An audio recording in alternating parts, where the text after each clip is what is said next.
I've always wanted to. Let's begin. All right. First, just a little review and solving proportions.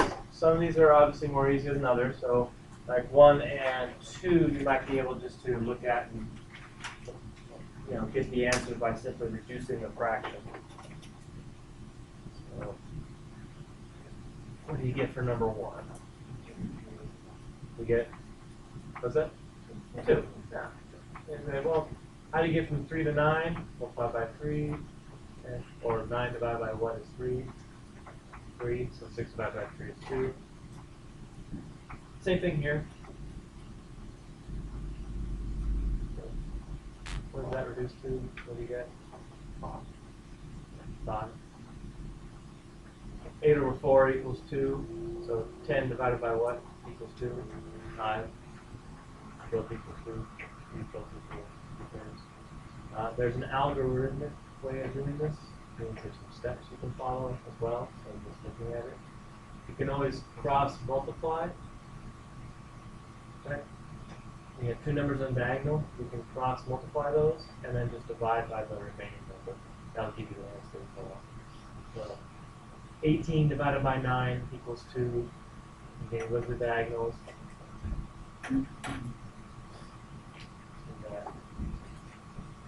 40 divided by 8 is 5.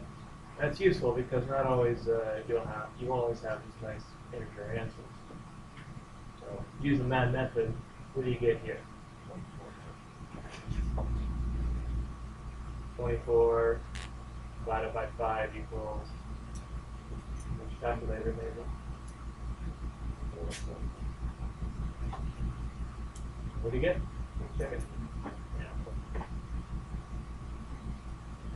So many of the answers for the day will be decimal. So you need this algorithm.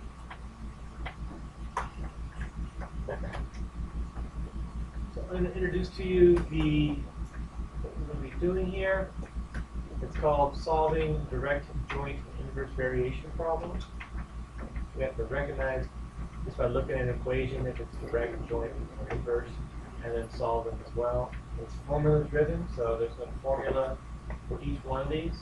There's 3 different ones that are somewhat similar, so it's not like 3 different things entirely. And as long as you can identify it's direct, joint, or inverse, choose the right formula, plug in numbers, and that's it. So first, let me just show you. Go ahead and copy this down. Right here. That gives us all the steps we really need.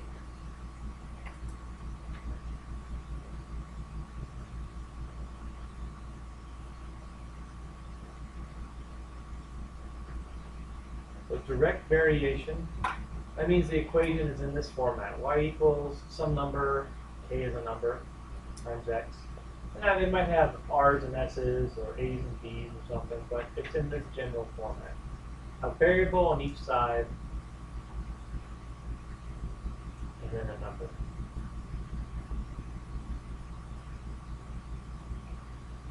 And for the solving problems, you're going to use this proportion to solve. It kind of looks somewhat like slope. We have a y1, y2 on the top, the x1, x2 on the bottom. It's something like a slope. And they are related, actually.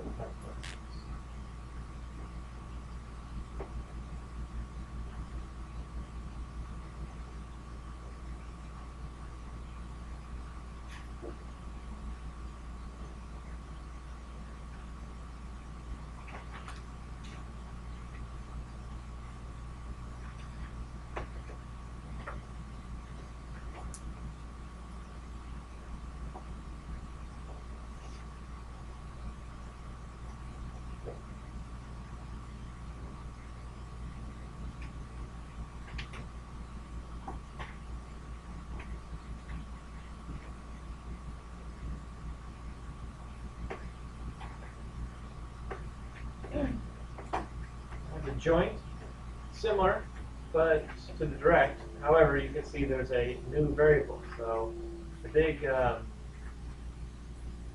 thing that stands out with joint variation is that there are actually 3 variables total. So it's very easy to spot if it's a joint variation, it's someone's asking, is this direct, joint, or inverse? Joint is the easiest to spot because you can see, well, y, x, and z, x, y, and z, 3 variables. And what's the difference from direct to joint in the proportion here? You just add the z's to the bottom. Other than that, it's y1 over x1, y1 over x1. It's the same as direct, just has these z's on the bottom as well. Very similar as far as solving. Inverse. We have 2 variables on the same side equal to a number. Sometimes you also see it written like this. It's K over x, so that there's a variable and a denominator here. A number over a variable. And you might remember inverse of functions, we switched x and y. So in proportion here, you can see how from direct to inverse, the x's and y's are flipped. So the x's are on top, the y's are on bottom. So, same as you've always known what inverse is. Inverse functions, you switch x and y, solve for y, same thing here. Flips here, but it also flips on the bottom.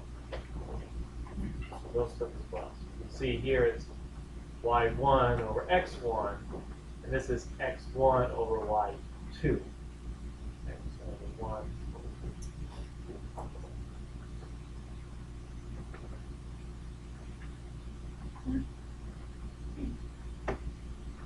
another form of direct, so to say, would be like y over x equals k. So if you have a variable over a variable equal to a number, that's direct. If you have a number over a variable, that's inverse. That's important because part of your questions are going to be to identify if it's direct, joint, or inverse. Again, the joint is very obvious because there's 3 variables. That's straightforward. The question is going to be between direct and inverse. Which one is it? And then, so 2 variables in the fraction, direct, number over a variable. Okay, so you wrote all this down, and just when we come to a problem, they might say, oh, this varies directly to this. We know to use the blue, the left side. It says jointly, we know to use this one. It says inversely, we know to use this one. So, back here. Okay. All right. So y varies directly to x. So you can see here that they tell us directly. So that's direct variation. So we just have to plug everything in correctly and so on. All right. I'm going to actually label these with 1s and 2s. So the first ones they give you are always going to be the 1. So this is going to be y1, x1, going to be y2, and x2. And using the formula to solve it, straightforward. Negative 15 over 5 equals y2 over 3. So y2 must equal what? Negative 9. Okay. So negative 15 times 3, negative 45, and then 45. Negative 45 divided by 5. Not too bad, right? Pretty straightforward. So let you guys try one.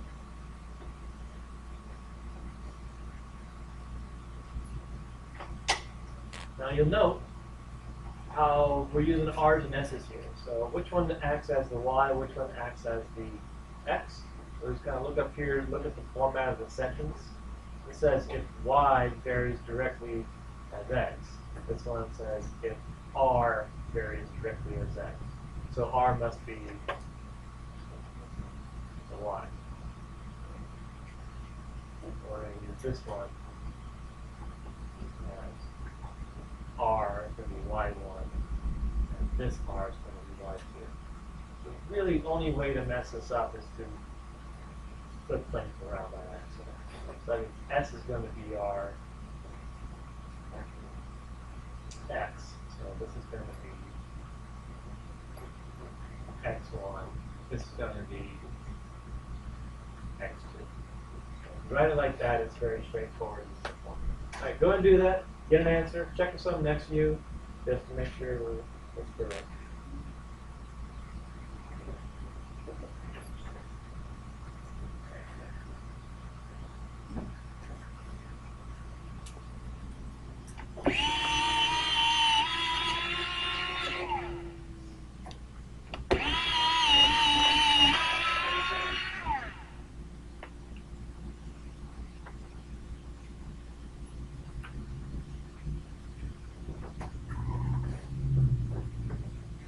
What's the answer? 30. What is it? 30. 30? Okay. So we have y2 equals 30. Alright. So that's directly. Let's do the jointly. Y varies jointly as x and z. So find y1. X1 is 10. Z1 is 5. Y2 is 12. Z2 is 8. X2 is 3. Put them all in. Y1 on top.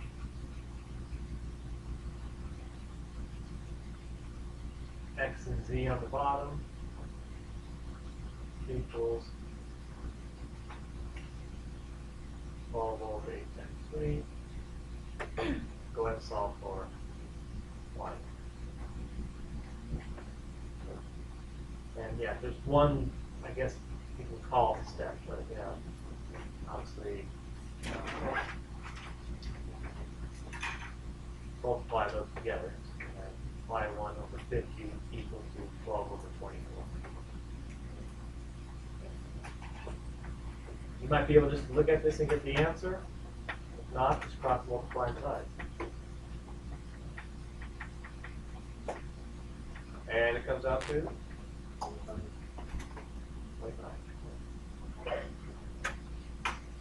So 12 over 24, that's half. 12 is half of 24, so half of 50 is 25. There you go. Not too bad, not too bad.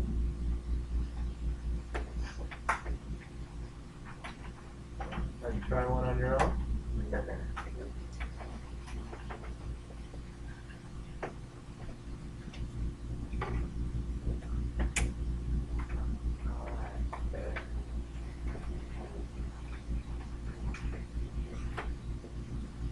Once again, be careful with the wording here. So y varies jointly as x and z.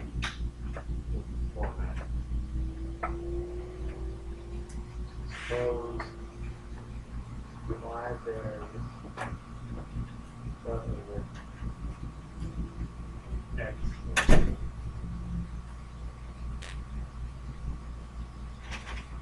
Make the necessary adjustments throughout the process. R is y.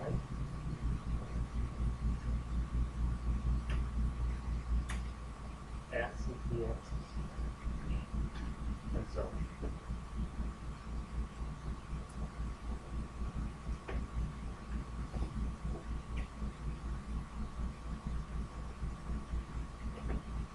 Solve it, check with someone next to you.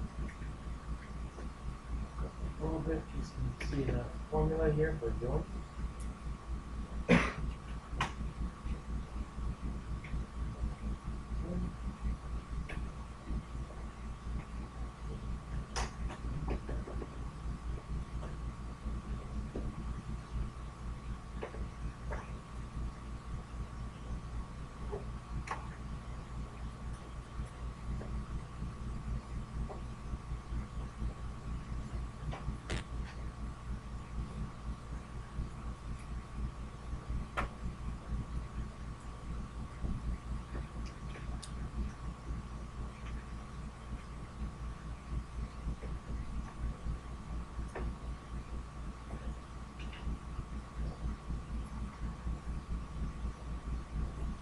All right.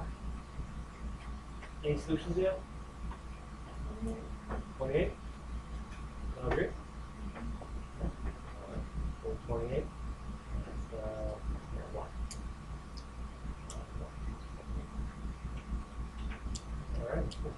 Select the joint. Again, very similar to the direct, except this has this z variable, third variable. Easy to identify with 3 variables. Okay, lastly, let's do the inverse.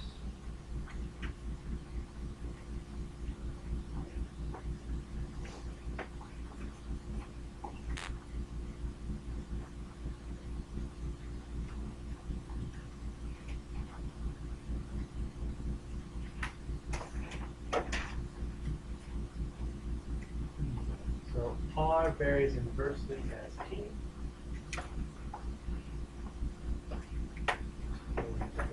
Y varies inversely as x. R's over y's,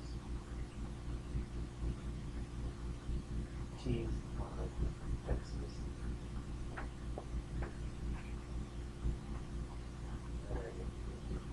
Inverse.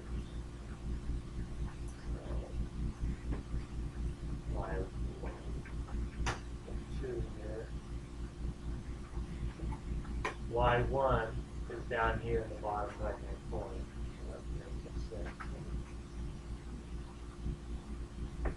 X1 up here.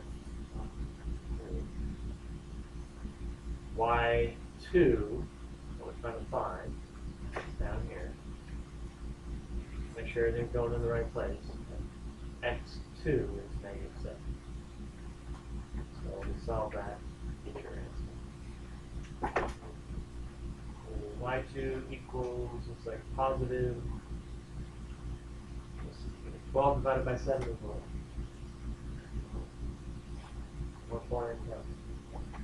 1.7? No. Go ahead. Okay. Good. So yeah, the inverse is the one that's kind of, the numbers are different places, looks a little different. Direct and joint are pretty much the same thing, except for the third variable. You guys try this one? Yeah. Try this one, and we'll be ready to roll. That's all.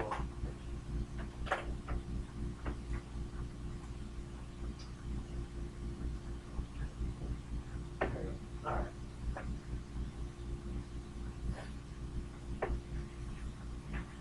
Again, label it properly. X1, Y1, X2, Y2,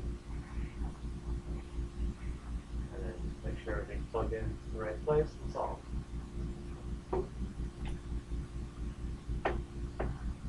I do that, check this on next one, see if you get the same.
Correct? Yes? Okay. So 24 over 12 is 2, so this must be 8. This is one of those easier ones. I can just kind of reduce the fraction. 24 divided by 12 is 2. What divided by 4 is 2. And the 8 divided by 4 is 2. So, or cross multiply and divide, do the same thing. All right, good. You guys are ready? You can do this? No problem? All right. Lastly, I mentioned you have to also identify between the three, looking at any given formula. So once again, which one's the easiest to identify, and why? Joint because how many variables total? 3. So where do you see 3 variables? Second one. Second one in the middle here. Yeah, well, that's 3 or more, I guess. Yeah, that's joint. Anywhere else? Top right. Yeah, area, base, and height. Joint. Right here. So T, R, and H. C. Any others? This one? Yeah, pi a variable, and pi a number. That's a number, so that's actually correct. So I did mention back over here about different formats. So you can see for inverse, if it's 2 variables being multiplied on the same side, or if you have a variable by itself equal to a number over a variable, that's inverse. Over here, if you have a variable on each side, or if you have variables being divided equal to a number, that's direct. And use that at first. So like something like right here, variable on each side, direct. Kind of like right here, it's direct. Just have a variable on each side, direct. Any other directs up there? One. This one over here. Alright, this one is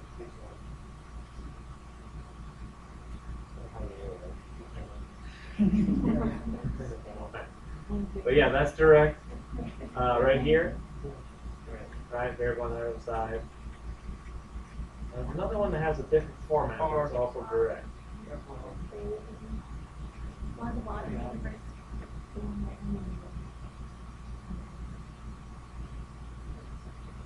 So, right here. Variable of a variable equal to a number. Correct. Variable of a variable equal to a number is correct. Well, wouldn't capital R move 16?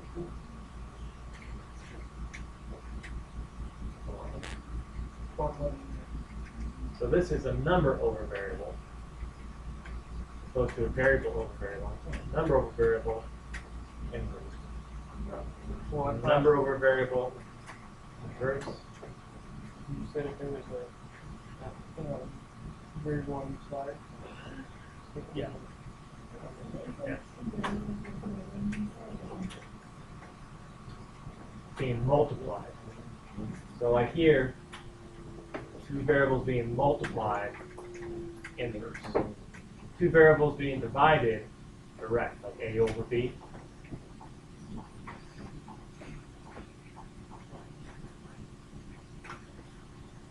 So there you have it. And again, this one's correct. Joint's very easy. The other ones you just have to be careful. Alright. Let you guys start.